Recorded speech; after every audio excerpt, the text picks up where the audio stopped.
우리가 익히 잘 아는 고사성어 중에 유유상종이라는 말이 있습니다. 같거나 비슷한 사람끼리 모인다는 뜻이지요.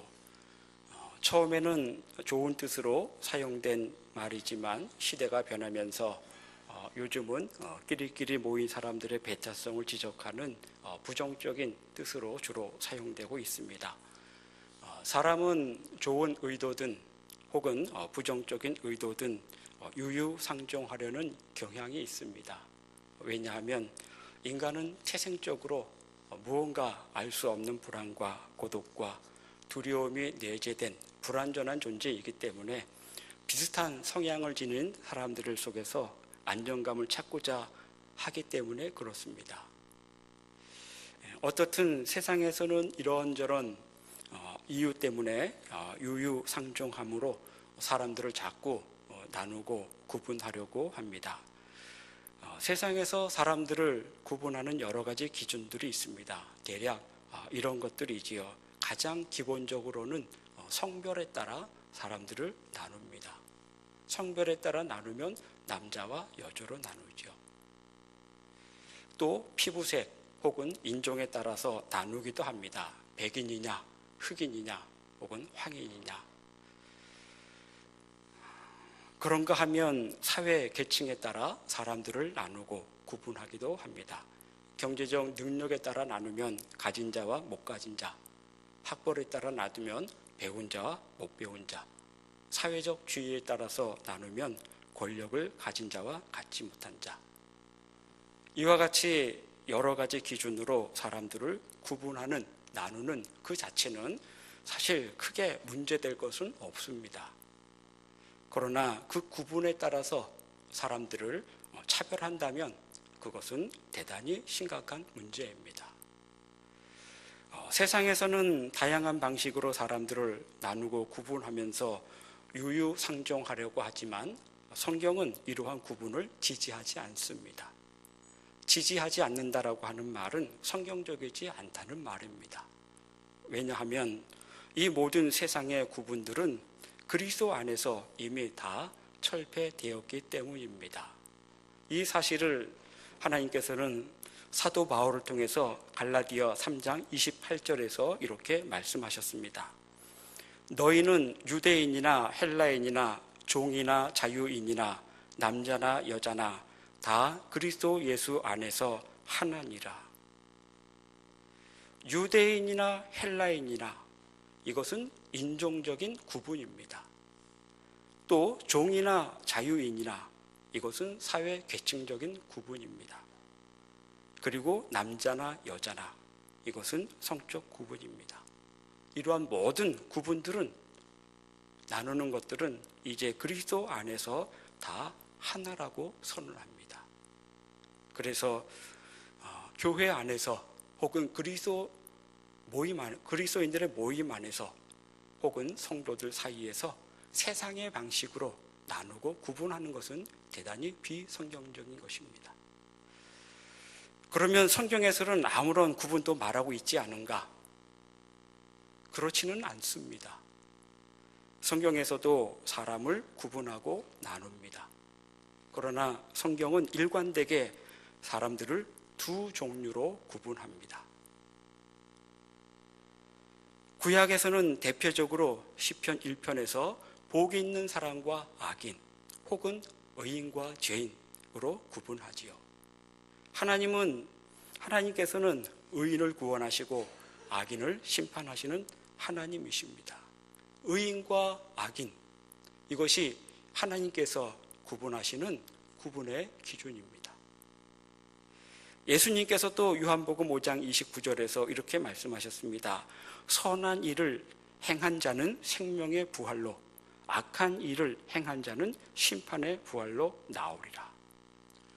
두 사람의 부류로 구분하고 있습니다. 선한 일을 행한 자, 악한 일을 행한 자. 다시 말하면 의인과 악인으로 나누신 것이죠. 성경에서는 이렇게 두 종류의 부류로 나누는 것 이외에 사람들을 나누고 구분하는 것은 전부 비성경적인 것입니다. 그리고 사도 바울은 사람들을 구분하는 기준을 그리스도로 삼았습니다. 그리스도 안에 있느냐, 그리스도 밖에 있느냐. 그리스도 밖에 있는 것은 세상이라고 말합니다. 그리스도 안에 있는 사람들은 그리스도인, 이것을 공동체적으로 표현하면 교회라고 말합니다. 그리스도를 기준으로 해서 그리스도 안에 있는 사람이냐, 그리스도 바깥에 있는 사람이냐, 이 구분밖에 없습니다. 하나님 보시기에 의인이냐 악인이냐, 그리스도 안에 있느냐 바깥에 있느냐, 이 구분 외에는 성경은 어떠한 사람들을 나누고 구분하는 것을 지지하지 않습니다. 성경은 오직 딱 이렇게 두 부류의 사람으로 나눕니다. 이 두 부류의 사람을 오늘 본문 요한은 하나님의 자녀와 마귀의 자녀, 두 종류의 사람으로 구분하고 있습니다. 전체적인 성경의 맥락에서는 같은 거예요. 의인과 악인, 이것을 사도 바울은 그리스도 안에 있느냐 바깥에 있느냐 이렇게 구분한 것이고, 지금 요한의 말로는 하나님의 자녀냐 혹은 마귀의 자녀냐, 두 부류의 사람으로 구분하고 있는 것입니다. 오늘 본문 10절은 요한은 이렇게 말합니다. 이러므로 하나님의 자녀들과 마귀의 자녀들이 드러나나니 무릇 의를 행하지 아니하는 자나 또는 그 형제를 사랑하지 아니하는 자는 하나님께 속하지 아니하니라. 하나님의 자녀들과 마귀의 자녀들이 드러난다. 요한은 하나님의 자녀와 마귀의 자녀 두 종류의 사람으로 구분하고 있습니다. 지금 요한이 이 요한일서를 쓸 때에 마귀의 자녀라고 말할 때 요한이 염두에 둔 사람들은 1차적으로는 영지주의 이단들을 가리킵니다. 그러나 영주주의 이단들뿐만 아니라 하나님의 자녀가 아닌 모든 사람들은 결국은 마귀의 자녀입니다. 이 세상에는 하나님의 자녀도 아니고 마귀의 자녀도 아닌 사람은 한 사람도 없습니다. 하나님의 자녀에 속하느냐 마귀의 자녀에 속하느냐 딱 두 부류밖에 나눠지지 않습니다. 하나님의 자녀도 아니고 마귀의 자녀도 아닌 사람은 없습니다. 하나님의 자녀가 아니면 마귀의 자녀입니다. 그러면 예수 믿지 않는 사람들은 다 마귀의 자녀들인 말인가? 예수님을 믿지 않는 사람들은 다 마귀의 자녀들일까요? 성경은 그렇다고 말합니다. 굉장히 충격적인 말이죠. 성경은 하나님의 자녀가 아닌 사람들은 다 마귀의 자녀라고 말하고 있습니다. 하나님의 자녀도 아니고 마귀의 자녀도 아닌 사람은 없다니까요. 두 부류의 사람들 중에 한 부류에 속하게 되어 있습니다. 모든 사람은. 그리고 하나님의 자녀가 아닌 사람은 다 마귀의 자녀다. 성경은 그렇게 말하고 있습니다. 제 주장이 아니라, 제가 제 생각을 말하는 것이 아니라 이것이 성경이 가르치는 바입니다. 무슨 근거로 그렇게 말하는 것일까? 두 가지 이유 때문에 그렇습니다. 첫 번째는 6절 말씀에 따르면 범죄하는 자마다 그를 알지 못한다라고 말합니다. 여기서 범죄하는 자는 도덕적으로 윤리적인 그런 범죄를 하는 사람을 가리키는 것이 아닙니다. 하나님의 율법을 어기는 죄를 짓는 것도 가리키는 것이 아니죠. 그보다 좀 더 근원적인 죄, 그것을 곧 불법의 죄를 가리킵니다. 불법은 제가 뭐라 말씀드렸습니까? 불법의 죄는 아예 율법 자체를 부정하고 하나님의 법 자체를 인정하지 않는 죄라고 말씀드렸습니다. 하나님의 법 자체를 거부하고 예수님이 그리스도이심을 인정하지 않는 것, 그 자체가 바로 불법입니다. 불법이라고 하는 것은 죄 중에서도 가장 근원적인 죄, 본질적인 죄. 우리가 율법을 어기고 하나님의 말씀을 순종하고 하지 않는 것, 이런 죄들은 율법을 어기는 하마르티아를 범하는 죄이지만 이 불법의 죄는 그것보다 좀 더 근원적인 죄, 본질적인 죄. 그것은 하나님을 거부하고 하나님의 법을 거부하고 인정하지 않고, 그렇기 때문에 하나님을 인정하지 않고 하나님의 보내신 예수 그리스도를 그리스도로 인정하지 않는 그 죄, 그 죄가 본질적인 죄로서의 불법입니다. 아노미아라고 말씀드렸습니다. 그리고 이 불법의 죄의 근원은 사탄이라고 말씀드렸습니다. 불법의 죄를 범하는 자마다 그를 알지 못합니다. 그를 알지 못한다는 말은 그가 누구입니까? 예수 그리스도를 가리키고 있지 않습니까? 예수님을 알지 못한다라고 하는 것은 예수님을 믿지 않는다는 말입니다. 요한복음 8장에 보면 예수님께서 자기를 믿는 유대인들에게 이렇게 말씀하셨습니다. 진리를 알지니 진리가 너희를 자유롭게 하리라. 예수님을 믿는 유대인들에게는 이렇게 말씀하셨지만 이어서 예수님이 하나님의 아들이심을 믿지 않는 유대인들에게는 이렇게 말씀하셨습니다. 너희는 너희 아비 마귀에서 났느니라. 예수님을 믿지 않는 자들, 예수님이 하나님의 아들이심을, 메시아이심을 믿지 않는 유대인들을 향해서 너희는 너희 아비 마귀에게서 났다. 무슨 말씀입니까? 마귀에게 속했다라고 하는 말입니다. 다시 말하면 예수님을 믿지 않는 사람들은 마귀에게 속한 자라라는 뜻이지요. 물론 믿지 않는 사람들도 훌륭한 인격을 갖춘 사람들이 많습니다. 인간적으로 보면 훌륭한 인물들이 많습니다. 그들의 삶도 도덕적으로 윤리적으로 보면 바르고 정직하고 착하게 사는 사람들도 많습니다. 그러나 그 사람들이 결코 하나님의 법대로 사는 것은 아닙니다. 자기 양심대로 사는 것이죠. 사실 자기 양심대로 다 사는 사람이 또 세상에 어디에 있겠습니까? 어떻든 그 사람들은 하나님의 법대로 살기 때문에 윤리적으로 도덕적으로 바르게 사는 것이 아니라 자기들의 삶의 가치관에 따라서 그렇게 사는 거예요. 하나님의 법을 인정하고 하나님의 법에 순종하고 그렇게 사는 게 아니죠.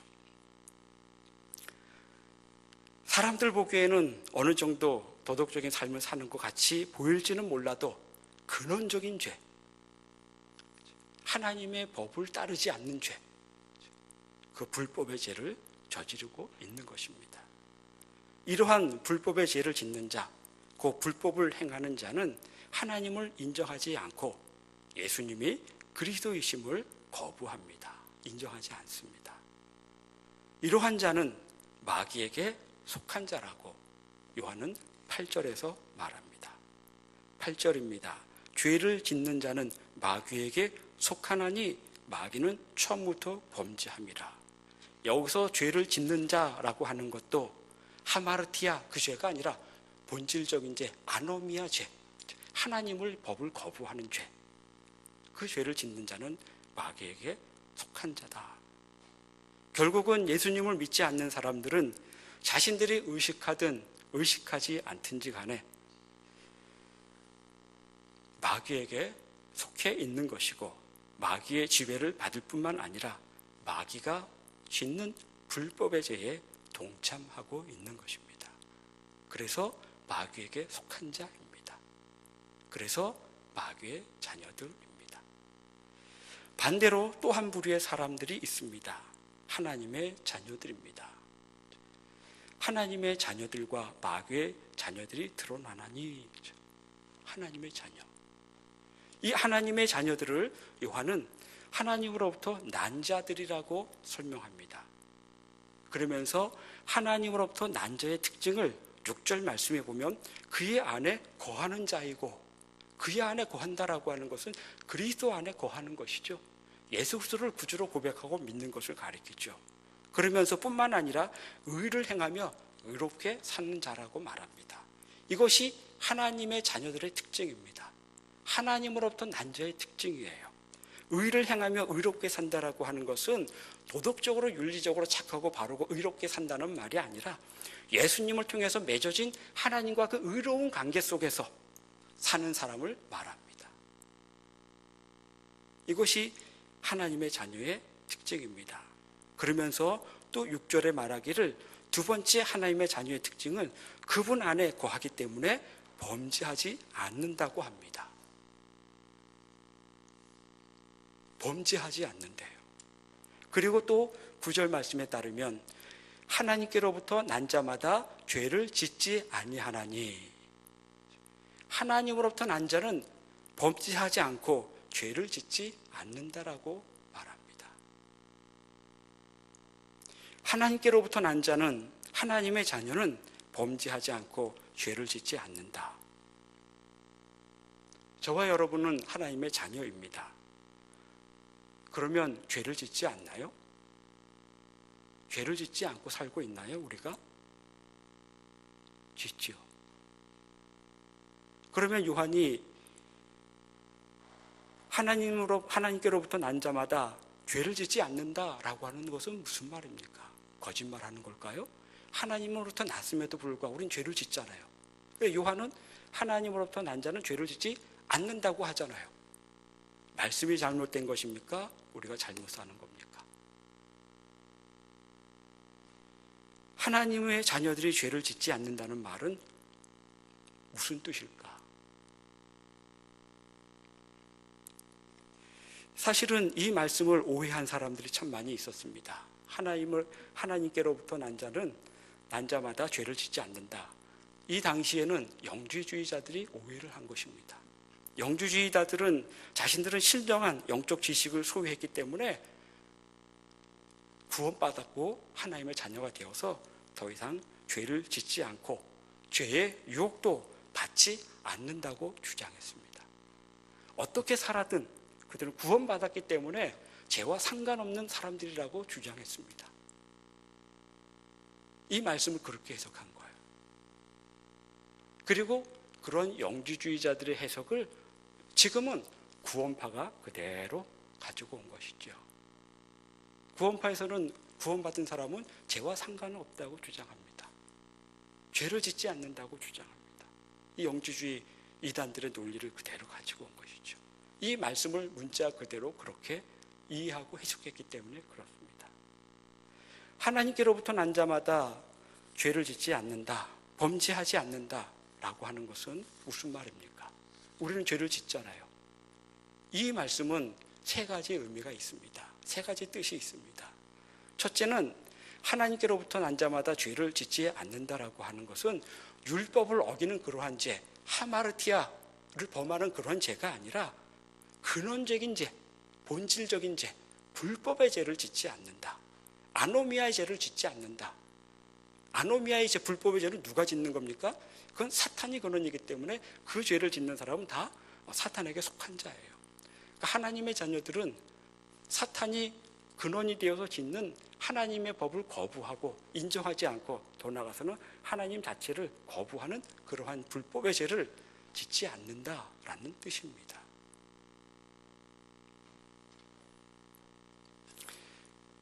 근원적인 죄, 하나님의 법 자체를 거부하는 죄, 불법의 죄를 지울 수 없다.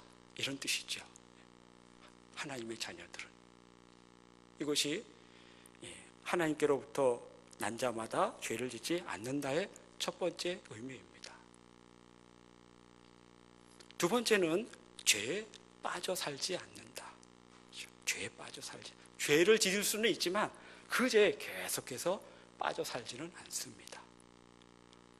예수님을 믿음에도 불구하고 계속해서 내가 옛사람의 죄를 벗어버리지 못하고 습관적으로 거기 계속 빠져 있다라고 하면 다시 한번 생각해 볼 일입니다. 그 세 번째 뜻은 습관적인 죄를 계속해서 짓지 않는다. 반복해서 짓지 않는다. 이 뜻입니다. 요한은 하나님께로부터 난 자는 근본적으로 하나님의 법을 거역하고 예수님이 그리스도이심을 부인하며 살 수 없고 죄에 빠져 살 수 없으며 습관적으로 반복해서 계속 죄를 지으며 살 수 없다고 말하는 것입니다. 그리고 9절 하반절의 말씀처럼 하나님의 자녀가 이렇게 사는 것은 아예 불가능하다 말씀하고 있습니다. 9절입니다. 하나님께로부터 난 자마다 죄를 짓지 아니하나니 이는 하나님의 씨가 그 속에 거함이요 그도 범죄하지 못하는 것은 하나님께로부터 났습니다. 그도 범죄하지 못하는 것은 범죄하지 못하는 거예요. 하나님의 사람들은, 하나님의 자녀들은 범죄하지 못한다. 이때의 범죄는 불법의 죄, 계속해서 습관적으로 반복해서 짓는 죄, 죄에 빠져 사는 것, 그렇게 살지 못한다 말하고 있죠. 그 이유가 무엇입니까? 하나님의 씨가 그 속에 거하기 때문에. 하나님의 씨가 하나님의 자녀들 안에 있기 때문에 마귀가 짓는 그러한 불법의 죄를 지을 수 없고 계속해서 그러한 죄 가운데 빠져 살 수 없다, 이 얘기입니다. 핵심은 하나님의 씨가 어디에 있다고요? 누구에게 있다고요? 하나님의 자녀들 안에 있기 때문에, 하나님의 자녀들 안에 거하기 때문에. 하나님의 자녀들은 불법의 죄를 짓는, 그래서 마귀에 속하는 근원적인 죄를 짓지 않는다. 그러면 핵심은 무엇입니까? 하나님의 씨는 무엇인가? 우리 안에 거하는 하나님, 우리 안에 하나님의 자녀들 안에 하나님의 씨가 거한다고 하는데 하나님의 씨는 도대체 무엇입니까? 해바라기 씨도 알고 여러 가지 씨도 아는데 하나님의 씨는 도대체 어떤 씨일까? 학자들은 크게 여러 가지 주장을 합니다. 첫 번째는 이 하나님의 씨를 말씀으로 해석합니다. 하나님의 말씀이 우리 안에 거한다는 얘기죠. 이것은 성경의 지지를 받는 해석입니다. 베드로전서 1장 23절에서도 사도 베드로는 이렇게 증언합니다. 너희가 거듭난 것은 썩어질 씨로 된 것이 아니요 썩지 아니할 씨로 된 것이니 살아있고 항상 있는 하나님의 말씀으로 되었느니라. 씨를 무엇으로 해석하고 있는 거죠? 하나님의 말씀. 하나님의 말씀이 우리 안에 있기 때문에 우리는 하나님으로부터 난 것이 썩지 아니할 씨로 된 것이 아니라 하나님의 말씀으로 된 것이다. 그래서 말씀이 하나님의 씨다. 이건 성경적으로 맞는 말입니다. 두 번째 해석은 이 씨를 성령으로 보는 사람도 있습니다. 우리에게는 기름 부음이 주어져 있기 때문에 진리에 대해서는 우리는 누구로부터 배울 필요가 없고 모든 것을 안다고 요한은 2장 37절 말씀에서 이전에 증언했습니다. 너희는 주께 받은 바 기름 부음이 너희 안에 거하나니 아무도 너희를 가르칠 필요가 없고 오직 그의 기름 부음이 모든 것을 너희에게 가르치며 또 참되고 거짓이 없으니 너희를 가르친 그대로 주 안에 거하라. 너희는 주께 받은 바 기름 부음이 너희 안에 거하나니, 그렇죠? 이 기름 부음은 성령을 받는 것이라고 말씀드렸습니다. 그래서 어떤 학자들은 이 하나님의 씨를 성령으로 해석하기도 합니다. 이것도 요한일서의 전체적인 문맥상으로 볼 때 맞는 해석입니다. 그리고 세 번째로는 이 하나님의 씨를 하나님의 생명, 혹은 네 번째로는 하나님의 성품으로도 해석하는 분들이 있습니다. 말씀과 성령이 우리 안에 들어와서 역사하면 그 결과로서 우리가 하나님의 생명을 갖게 됩니다. 하나님의 생명을 갖게 되면 하나님의 성품을 갖게 되지요. 그래서 네 가지 해석 중에서 어느 해석을 취하더라도 결과는 다 같습니다. 하나를 취하면 다른 것들과 다 연결되어 있고 다 뒤따라 오는 것이라고 생각할 수 있습니다. 이렇게 하나님의 씨가, 하나님의 말씀이, 그리고 성령이 우리 속에 있기 때문에 범죄할 수 없다 말하고 있습니다. 그러면서 범죄할 수 없다라고 하는 것은 불법의 죄를 지을 수 없다는 것이고 죄에 대해서 근본적인 해결책을 가진 사람들이라는 뜻입니다. 예수님은 이 땅에 오신 목적이 우리 죄를 없애기 위해서 오셨습니다. 그리고 십자가에서 우리 죄를 담당하심으로 우리 죄를 없애주셨습니다. 그러면 하나님의 자녀들은 이 땅에 살아가면서 이 불법의 죄는 짓진 않지만 하마르티아, 이 죄를 계속해서 짓고 살아가는데 그 죄를 우리는 어떻게 해결할 수 있는가? 하나님께서 우리 안에 두신 하나님의 씨앗, 다시 말하면 말씀과 성령으로서 예수님께서 이 땅에 오셔서 죄를 주셨는데, 그리고 우리도 주님을 따라가면서 짓는 여러 가지 짓는 죄에 대해서 이길 수 있게 되는 것입니다. 요한일서 3장 4절부터 10절 말씀은 세 가지 주제로 말씀을 드렸습니다. 죄의 근원과 죄의 본질, 죄의 기원, 첫 번째 말씀드렸고, 두 번째는 예수님께서 이 땅에 오신 목적에 대해서 말씀드렸습니다. 그리고 세 번째 이 시간에는 우리가 하나님의 자녀로서 어떻게 우리의 죄를 이기며 살 수 있을까? 그것은 다른 것이 아니라 우리 안에 있는 하나님의 씨, 다시 말씀드리며 말씀과 성령을 붙잡고 쫓아갈 때